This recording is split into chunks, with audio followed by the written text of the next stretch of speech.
English.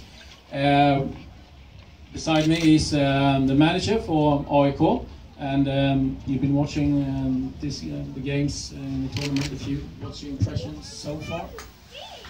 Well, of course, I'm proud of the staff that's arranging this and working here, and the club. This is a beauty for us. It certainly is, and I'm really happy to have all the teams that are here. I've thought about what this means to us, and obviously the world is coming to us this weekend, and it's pretty much the same as every day in the week when we train here. The world is coming to us then too, because if you look at our players, the AIK players just played Roma, it's diversity. They come from all over the world, not them, they're probably born in Sweden, but when you look at the ethnical, cultural background, it's great. So the world is coming to us, no matter if it's this weekend or if it's on a daily basis at Skytteholm. That's great, and that's AIK. So I love it, it's a beauty. How important, AIK is talking a lot about ambition, about diversity on all levels. For you as a manager, how important is it? I think it's great, because when you have those who have seen us play the first team, you know, we look like shit when we shitty. On a bad day we look like shit, but on a great day we also beauty. So it's ups and downs, and of course over time we want to create a team that's stable and can play great all the time. But when you have diversity to get everything going, it's like a mixture that you need to like have work with a lot over time. And when that works, it's great. I think we have 17 flags. Of course, most of the flags could be like Robin Quaison that moved abroad. He's a Swedish player, national team player, but still he has parents that's born abroad. And we have 17 flags at the time in the first team, which is lovely. It's lovely, and they can make jokes in many languages in the dressing room. That's one advantage, but also the game. You get. I like explosive football, and when you have diversity in the team, I think you have a bigger chance to create that. You can still create good teams without diversity. That's also kind of a diversity, not to choose that. But to play really high-paced football with the players that I have and the players that I will get from the academy over time, it's perfect. It's perfect. So the pace in our football, AIK football, will increase over time. Long answer to a good question. Another question is, with this diversity and strong characters that you have in that dressing room, how challenging is it for you as a manager to get that to group, to work as a unit? It's challenging for everyone. I think also the crowd that comes to see us at Friends or at Rosunda can see it's a challenge, because we have had games where we look like shit. And then the crowd, it's hard to appreciate that as a crowd, because this is the team we want to believe in and the team that we want to create. And of course it's tough, because you can see it's not easy to get it working every day. Since you get diversity, you get also leadership in many different ways, and it takes some time sometimes, especially when you change place, to get that going and working together. But I think now we have, like, over time, since this is our idea, we have a club that know that diversity is a big thing, and then when we do that over time, that will be such a natural thing. It will be, yeah.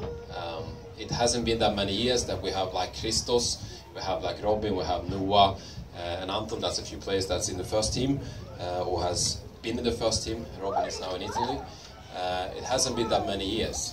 It's been just a few years where we have this boom of players coming up. And since the academy is growing, and since this tournament is helping the academy to grow, it will be better. It will be better and better. I'm already looking forward to the youngest team here for us, the boys born 02, yeah. I'm really looking forward to having them in the first team.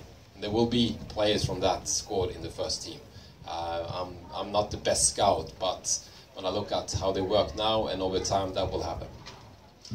I got to ask you, Andreas, I mean, in Sweden many times we have a certain way to think that this is the way it should be, this is how we always done it. Now you have, like you said, diversity. You have a lot of different nationalities, different ways of thinking about football, thinking about training. So what have you learned from get this like culture mix?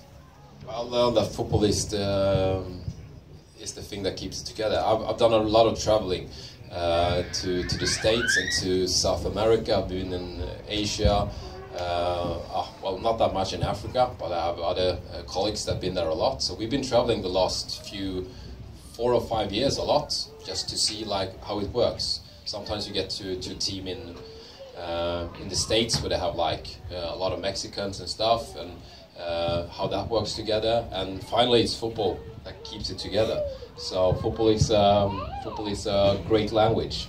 We choose to talk English here because most people understand it, but we all in here understand football. If there's someone who doesn't understand English, if you like small like this guy, he definitely, when he looks at the game, understands football instead. So that's great. We heard Christos here, we seen that you and AIK put young players into the first team for a couple of years now. What are you looking for when you see a young player and choose to give him that confidence to play?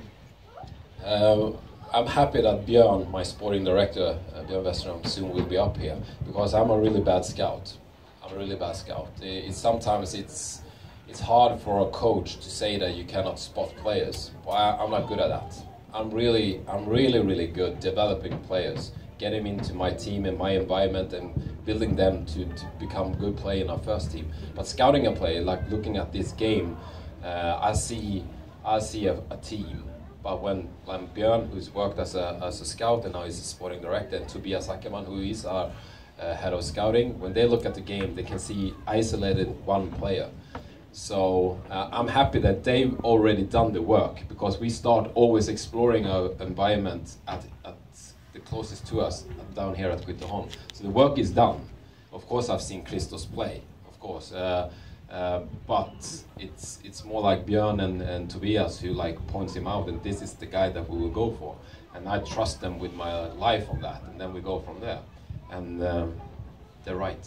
So I'm happy about that, and then I just need to develop them, which also together with my team is a great work to be involved in, but also a challenge always, because it's been a few players that haven't made it too. So it's always a challenge. You said only develop them. That's really hard work. Well, of course, that's my skill. handcraft. I love it. It's my perfect, but it's so many times that the coaches just wanna be great at spotting players, to be a good scout, because if you're a good coach, you can see in 2 seconds who's a good player, and you can tell he's gonna be the best in the world. I don't have that. I have other stuff, so I go with that. I got to talk to Björn later on about Yes, this please. scouting and all that, and the importance of the academy. But I got to ask you, as a manager, and to get players from the academy with a big AIK heart, how important is that for the team spirit and to build a team? I like to believe, and I think that it's hard to prove, but I like to believe that it meant a lot to Anton Saletros and Noah Sokosumba to be on the pitch when we won against Hammarby at the Friends the last time, to be there when the final whistle goes, to be the winner of 2-0, to be the actual from the south side, both of those guys, to go back home and feel like we beat them, and that was for AIK. And I've been like brought up on Skytteholm, and I've seen it. They haven't been there since they were 5, like Robin Quaison, but they've been here a while anyway. I love to think and I love to believe that means more, and it adds also to players who's arrived from abroad, like Ofori, who's a young player, but he hasn't played here. He's played back home in his club in Ghana, and so on. Players that we buy from abroad, that they can look at Anton, who's born 96, that you can still be like Dixon Etuhu, and look at Anton, what he loves about AIK. And that's contagious. That will like help both to grow, because I think Dixon can learn Anton a bit too. How much do you enjoy walking around here in Skytteholm and watching AIK play Barcelona, Roma, PSG, on and on and on? this is growing. So now I think the first few years it was more important for me to say that this is, to like point out this is a great environment, this is a great tournament and stuff. Now I don't have to tell you. Are you standing here in the VIP tent? Sure, that's great, but when you walk around here, I don't have to tell you anymore how good this is. And yeah, we just continue, the staff who's working with it, continue to do in a great way. I hope you all can network a bit here. You got clubs from all over Europe, you got companies here and stuff that you can network. It's always a great thing to meet someone